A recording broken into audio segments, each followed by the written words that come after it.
Alors bonjour à tous, je me présente, je m'appelle Séverine Tcherno, je suis professeure de mathématiques au lycée Lambert. Je suis au lycée depuis 6 ans. Avant, j'ai enseigné pendant 20 ans en collège bilingue. Je faisais les mathématiques en allemand au collège. Et je suis venue au lycée Lambert parce qu'un projet se montait pour faire des maths en allemand dans la section ABIBAC. Alors pourquoi les maths en allemand? C'est une bonne question. D'abord, sachez que le lycée Lambert est le seul établissement de France à proposer des mathématiques dans la section Abitur. La section Abitur, normalement, est constituée de l'histoire géo et de l'allemand, ce qui va vous valider l'Abitur.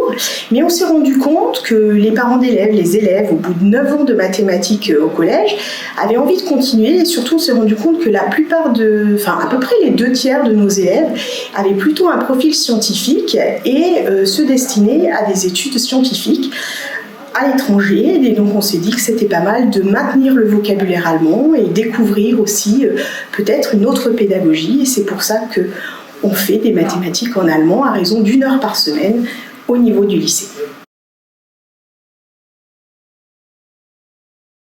Alors, dans les maths à l'IBAC, on a 3 niveaux, la seconde, la première, terminale, et je fais des choses complètement différentes aux 3 niveaux. Tout d'abord, la seconde. En seconde, j'ai des élèves qui n'aiment pas trop les mathématiques, qui sont un peu dégoûtés des mathématiques et qui en font certainement pour la dernière année. Donc j'ai plutôt pris le choix, j'ai choisi de faire des mathématiques ludiques. Donc dans un premier temps, on va faire du travail de groupe un petit peu sous la forme de maths sans frontières, où on va faire travailler les élèves en groupe, on va leur donner des énigmes, ils vont s'entraider. En fait, c'est ce qu'on appelle l'apprentissage par les pairs, donc c'est les élèves qui vont aider les autres élèves, les élèves qui sont un peu plus à l'aise en allemand. Moi, je suis là aussi pour les aider. Ensuite, dans une deuxième partie, alors ça, les élèves raffolent de ça, on fait des tours de magie en allemand, donc déjà, comprendre le tour de magie, essayer de le refaire, comprendre les notions mathématiques qui sont cachées derrière, et puis ensuite se filmer et en faire des petites vidéos.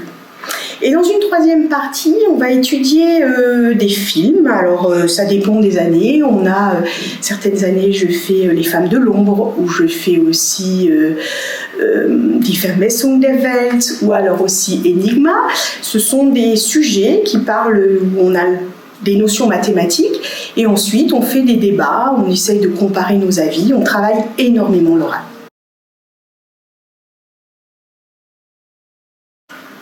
En première, je change un petit peu parce qu'en première, on a notre grand projet de voyage scientifique en Allemagne. Donc on part 1 semaine avec les élèves de première. Alors il faut savoir qu'en première, tous les élèves n'ont pas 7 heures de maths à BIBAC. On la réserve aux élèves qui suivent les spécialités scientifiques.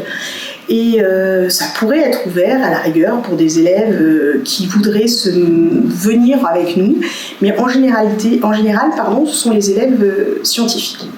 Donc ce grand projet de voyage en Allemagne, c'est 1 semaine à Heilbronn, qui est une ville qui est à côté de Stuttgart.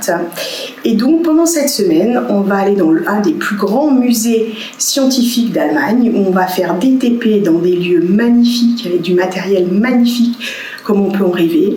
Donc on va faire des TP d'informatique, des TP de sciences, des TP de SVT, beaucoup de chimie, très agréable. Et puis pour compléter ça, on va sur Stuttgart pendant une journée, où on va visiter la Wilhelma, qui est un grand parc botanique. On va également visiter le musée de Mercedes-Benz, qui est magnifique de par la structure, de par son contenu, qui allie l'évolution industrielle avec l'histoire de l'Europe et du monde. L'année dernière, nous avons aussi pu visiter le musée de Porsche, qui a fait énormément plaisir, autant aux filles qu'aux garçons. On a réussi à faire de la musique avec des bruits de tuyaux, de pots d'échappement, plein de choses assez extraordinaires. Et puis, on part toujours au moment de Noël, parce que on aime bien ça, et puis ça nous permet de découvrir les marchés de Noël. Autre sortie également, nous faisons des escape games. tout en allemand bien sûr, avec les indices en allemand, donc ça se complique. 1 heure pour sortir de la boîte. Alors certaines années, certains élèves ne sortent pas de la boîte, mais comme on les aime très fort, on les libère quand même au bout d'1 heure pour qu'ils puissent continuer. On fait des rallyes dans la ville, on va au cinéma, on va au théâtre, ce qui est toujours impressionnant pour les gens de Heilbronn qui sont émerveillés de voir des classes de petits Français qui viennent au musée, parce que pour eux c'est quelque chose de tout nouveau, et surtout également nos élèves qui sont très très polis, et ça les touche beaucoup.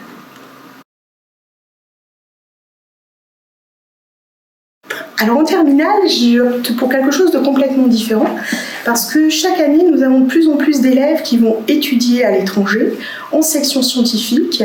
Et moi-même, quand j'avais leur âge, je suis partie étudier 2 années à l'étranger, et je me suis rendu compte de la difficulté que c'est que d'arriver. Oui, je parlais bien l'allemand, mais après pouvoir suivre un cours de mathématiques ou un cours de sciences en allemand, c'est une autre histoire. Donc le vocabulaire est important. Donc sur l'année de terminale, je vais plus travailler les notions mathématiques vues en classe, et je vais le faire complètement en allemand. Donc on apprendra à dire 10 référents vocabulaires en allemand, comme la dérivée, la primitive, les fonctions trigonométriques, etc. On fera des exercices de ce style, et puis à la demande des élèves, quand ils ont envie de faire quelque chose, je travaille sur une notion. Ce qui est intéressant aussi de voir, c'est des parties du programme qu'on ne fait pas forcément en France, qu'on va voir sous la façon allemande, sous un angle allemand, avec peut-être d'autres méthodes, ce qui rajoute des cordes aux arcs des élèves.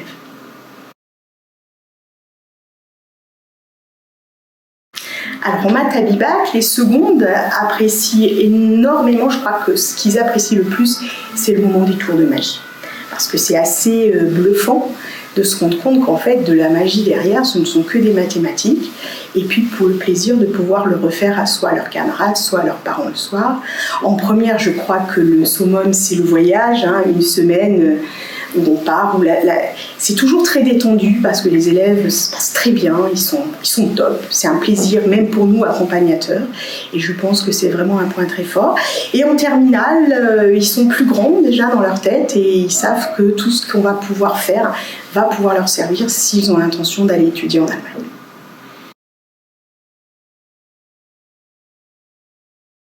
Alors, ce qui apporte à nos élèves de terminale, certains vont partir vivre à l'étranger, étudier à l'étranger. Donc chaque année, on a des étudiants qui partent en Allemagne, qui partent en Autriche, quelques-uns vont également en Suisse. Et cette année, nous avons des élèves en médecine, nous avons des élèves en kiné, nous avons des élèves en architecture, en bauingénieur, qui est l'équivalent de nos génies civils. On a également des élèves en vétérinaire, donc toutes des matières qui ont besoin des notions mathématiques. Donc là, vraiment, je suis en relation encore avec nos étudiants, même qui sont actuellement Bac+2, Bac+3, qui m'envoient parfois leurs exercices, et on compare en fait ce qui est important à mettre en classe de terminale et ce qui le serait peut-être un petit peu moins. Donc on assure le service après-vente en fait des élèves à l'étranger. Et puis pour ceux qui continuent en France, j'aurais tendance à dire que oui, dans un premier temps, ça ne va pas leur servir tout de suite, mais on ne sait jamais ce que la vie nous réserve. Moi, je ne suis pas du tout alsacienne, je viens d'une région où l'allemand, quand on était 9 par classe, c'était le maximum. Et quand j'ai voulu partir en Allemagne faire une partie de mes études via le programme Erasmus, on m'a dit « mais ça va te servir à quoi ? T'es prof de maths, ça ne sert à rien ».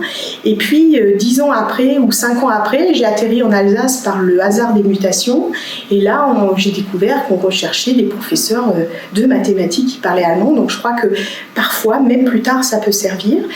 Et puis il y a des élèves qui restent en France mais qui font des formations binationales, voire trinationales, et qui vont partir lors de leur 2e année faire des études en Allemagne, donc c'est toujours un plus.